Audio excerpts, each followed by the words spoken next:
Hey MG, I don't have an intro, pause if you need to read this real quick. These are the items that you're going to need in order to route like I have for this event quest. Or whatever the hell's going on right now. I'm talking as it's going. So first thing we're going to do is going to do this cannonball quest. Spam through everything, get your assembly kit, get your coconut if you already don't have some left over. Come out to this rock, assemble it right here. It's going to take some time to assemble it. But basically what we're going to do here is pretty much point blank whatever the hell we're shooting at. I can't believe in the background I'm hearing this sort of nonsense, but hopefully things are still going well. Okay, you're going to open it up, only put one coconut into it like I have in the past, because again, you're only going to need one shot for this.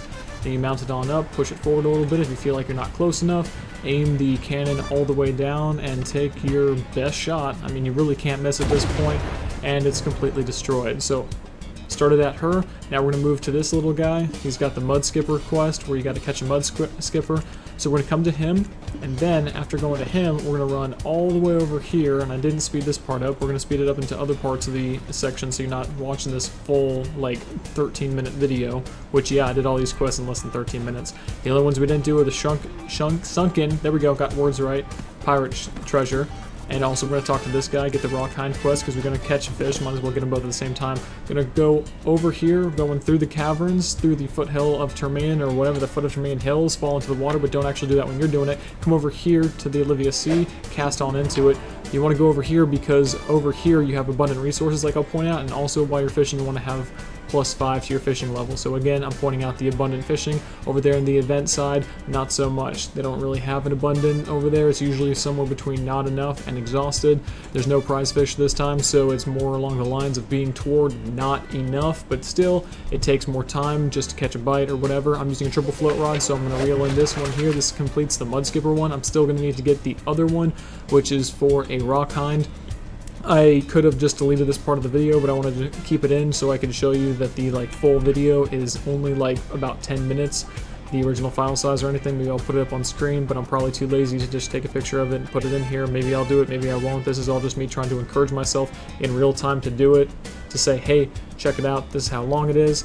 In the meantime, I'm going to minimize video because it is still going on right now and it's making the loudest noises of reeling fish in. I didn't catch the fish. There's like, what, 2 or 3 other times in here in this fast-forwarded version where I didn't catch it. This is just a lot of me postulating right now, and finally I think I'm nearing the end of it because I can see it's coming to a close. It's this one right here. Then I get the rock hind. So, again, we haven't turned in yet the Pirate Girls quest, and we have not yet turned in the Mud Skipper quest. We're not going to turn either of those in yet because we don't need to. We're going to first go to the Rock Hind guy, spam him down. Then we're going to go over to Boromir, Breeden, I'm not really sure what it is. He's a giant. He gives you the life skill or the combat thing.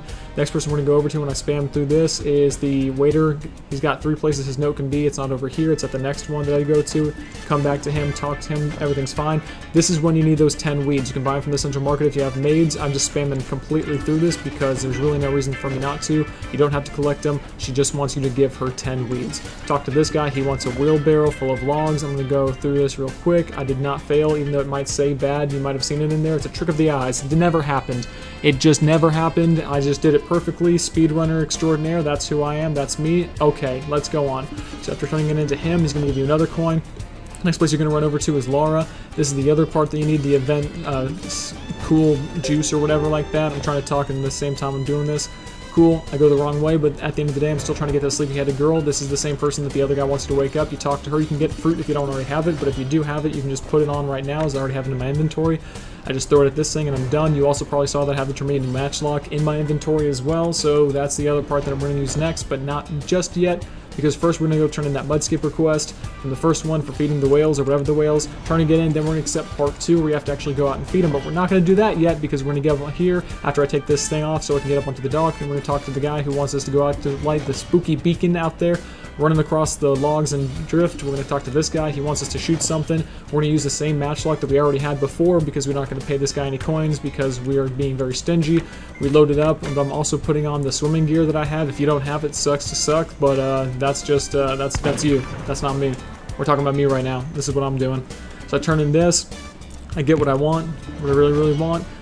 Take this off, and then I'm going to run down the dock, jump into the water, swim all the way out there, light up the spooky little beacon, And then once I'm over there, it's just spamming it, pressing R, nothing matters here. You're not turning in a quest and getting anything besides contribution points. Jump into the water, dive down, there's growling boxes everywhere. They're really, really terrifying. Oh my gosh, I'm a role player extraordinaire. Spamming as we go through this. Next thing we're going to do, we're going to speed it up a little bit. We're going to swim directly toward where you have to feed the whale. If you don't know where the whale is, you can try looking for the whale. I'm spamming R as I'm close to the surface, so I miss the animation of my guy coming back up and going looking for air. Turning in this quest, which is a spooky one, taking what I want, going to the mud skipper kid, taking what I want from him. Then I'm going to the girl over here, the pirate girl. Sorry, don't mean to discriminate. Turning in her quest. And finally, I'm going back over to Boromir, the guy who wanted me to wake up that girl.